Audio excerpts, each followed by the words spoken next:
Payback. Chapter 32. Now. Unedited. There are people who find peace in forgiveness, and then there are others who look at forgiveness as betrayal. Colleen Hoover.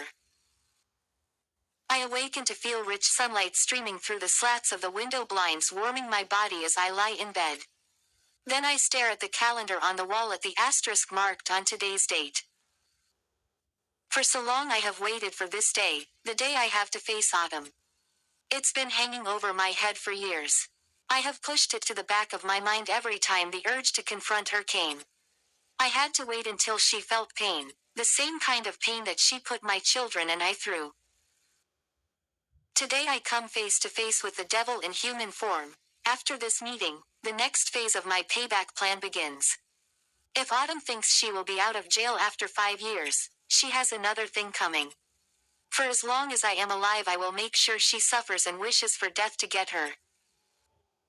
Rising, I wrap myself in my robe, walk toward the bathroom and take a quick shower. When I am fully clothed I step out of the bedroom. Bernice is lying on the couch watching television while Asher and Alice are sitting on the floor busy drawing while eating their snacks. Granny, Granny, they both exclaim. If it isn't my favorite grandbabies. I scoop their heads in my arms and kiss them each on the top of the head. Where are you going, Granny? Alice asks. To visit a friend. Can we come with you? No, you can't, my darlings. I will take you both out when I get back. Dinner is on me this evening. You can have anything you want. Yes, they exclaim at the same time before focusing back on their drawings. You look beautiful, Bernice says. Thank you, child. You are sure you want to do this alone? Yes, I must have this first encounter with her on my own. I would have loved to see the reaction on her face when you tell her who you are. I will tell you about it, I laugh. All right, drive safely and take care of yourself.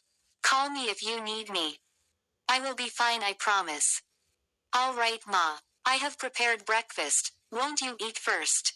And you need to take your medication before you head out. Okay, let me just eat and take my meds. Sure. I head to the kitchen, settle down and eat my food quickly, then I open my bag and pull out a bottle of medicine, shake out 2 pills and swallow them down dry. Next I open the fridge, get a bottle of water and wash down the pills that feel stuck on my throat. A couple of minutes later, I step out of the house into the warm air, get into my car and drive off. I play music the whole way to the Cobway, trying my best to distract my mind from thinking about the day ahead. 2 hours later I finally pull up on front of the prison gate. Stepping out of the car I walks to the entrance. There I state the reason for my visit, hand my ID over to the guards, then they search me before leading me towards the visiting area. As I wait for Autumn to be brought, I feel my heart beating fast against the palm of my hand. I have dreamt of this day for such a long time. I have over the years rehearsed the words I would say to Autumn once I came face to face with her, but now that I am this close to meeting her, my mind seems blank. I don't even know where to start from. Asterisk. Ruby is doing my hair that afternoon when my name is called out. As I am lead out of the cell I am expecting to see either my parents or Sky, but when I get to the visiting area, there's a strange woman sitting at the table where the guard directs me to. Her face looks familiar though I can't remember where I have seen her before. You have 20 minutes, the guard says, and I nod my head before I sit down across from her and wait for her to speak. There's silence for time as she looks at me intently and hairy eyes are cold and angry. Did you just come here to watch me or there's something you want? I ask. She clears her throat. Autumn Miller. Yes, who are you? I am your worst nightmare. Excuse me. She laughs out so loud for a moment I begin to question her sanity. I am Oscar's mother, she says. Excuse me, is this some kind of a joke? No, this isn't a joke. I am your mother-in-law. Oscar is my first child, Bernice my second. Oscar told me that I am dead. She cuts me off before I can finish my sentence. He lied. He actually lied to you about so many things. You were too in love to pay attention to the red flags, or perhaps red is your favorite color. Her words sting, but I decide to keep a serious face. I am not even sure if she is telling the truth. What makes you think I will believe you are Oscar's mother? He told me his parents are dead and I won't sit here and listen to you. You are just a stranger. I don't even understand what your motive is. You are so stupid. I don't think I can sit here and listen to you.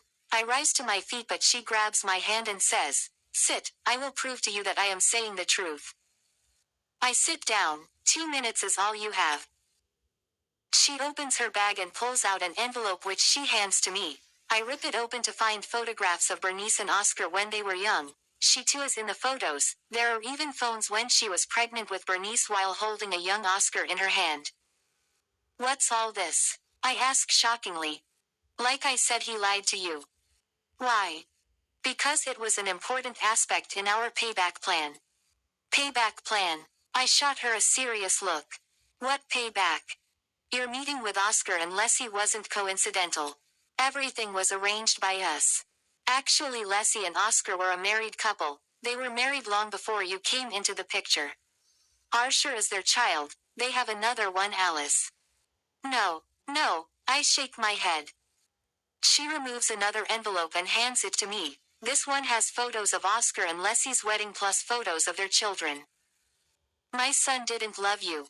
That's the reason why he didn't want to have a child with you.